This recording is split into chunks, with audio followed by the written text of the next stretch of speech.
The next thing we're going to do is we're going to use the smaller beams, the 12 by 26, to connect to our heavy beams that we added here. So these are called spans, so they're perpendicular to your girders. So we want to make sure that these are perpendicular to the heavy ones that we added in the middle, okay? So they wouldn't run this way because that's not going to connect to the heavy pieces. So we always want to run these perpendicular to the heavy ones that we added. So this is usually going to be on the longest of your two span distances. So let's go take a look at some of how we're going to do this. So this is about spans. So they need to be perpendicular to your girders. My span width is 28 feet. We want each span or each space to have 2 or 3 spans in each one. So shoot for a distance between them of like 6, 7, 8 feet, something like that.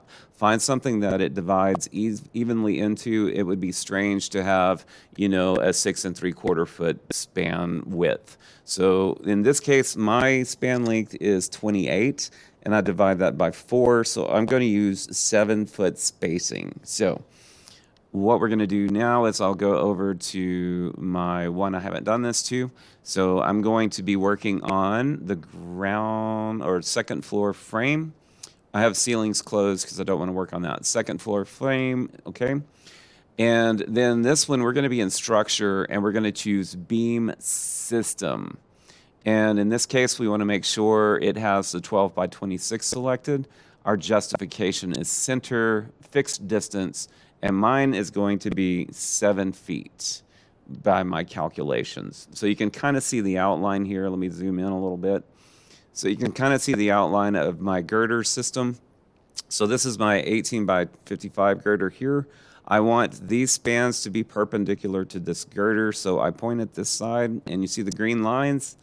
That's where they're going to show up. So I'm just going to go through and click every one of these, and it's going to add those in. This is my vestibule here. And then I'm just going to do this throughout my building. This is going to be heavy enough to hold the second floor up and also our green roof. That's why we're using this across the second floor, because it's either going to have a second story or it's going to have a green roof. So that's what it should look like when you're done. I'm going to hit escape. And you should have like 2 or 3 in here. They should be spaced like 6 or more feet apart. If you look at my 3D view now, it's filled in. All right, so that's all we have for this one. Thanks for watching.